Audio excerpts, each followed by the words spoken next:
sejarah. Ini bukan dongeng. Ini adalah Raja Bersiung dan Tok Janggut diculik ke masa depan.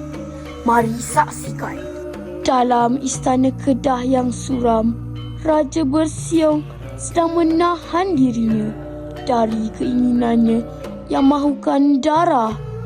Aku tak boleh. Aku inginkan darah.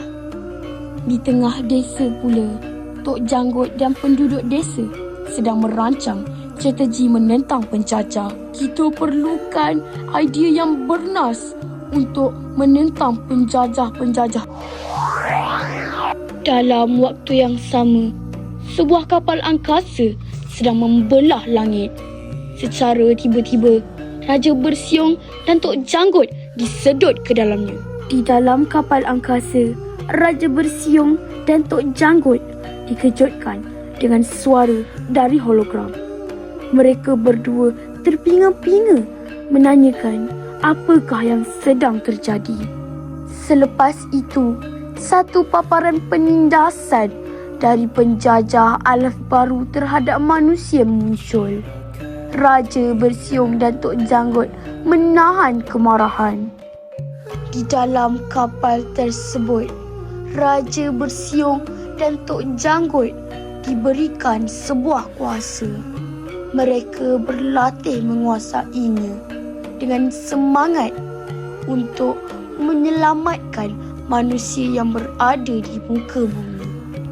Setelah menguasai kuasa baru, Raja Bersiung dan Tok Janggut dihantar terus ke zaman penjajah alas baru untuk menyelamatkan bumi dan isinya. Dalam sibuk menentang musuh, Raja Bersiung tidak dapat menahan diri sewaktu melihat manusia. Tok Janggut menyedari hal itu dan serta-merta menegur Raja Bersiung.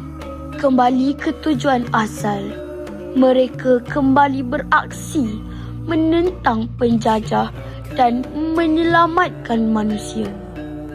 Setelah semua robot tumbang, Raja Bersiung dan Tok Janggut bertempur dengan lawan yang sebenar. Hasil gabungan kuasa legenda berjaya mengumpaskannya. Berakhirnya peperangan dengan kejayaan milik manusia. Tangisan kegembiraan terpancar di wajah-wajah mereka. Setelah selesai, Raja Bersiung dan Tok Janggut dikembalikan semula ke zaman mereka. Rasa kepuasan dan rasa tanggungjawab dalam mempertahankan tanah air menebal dalam diri mereka.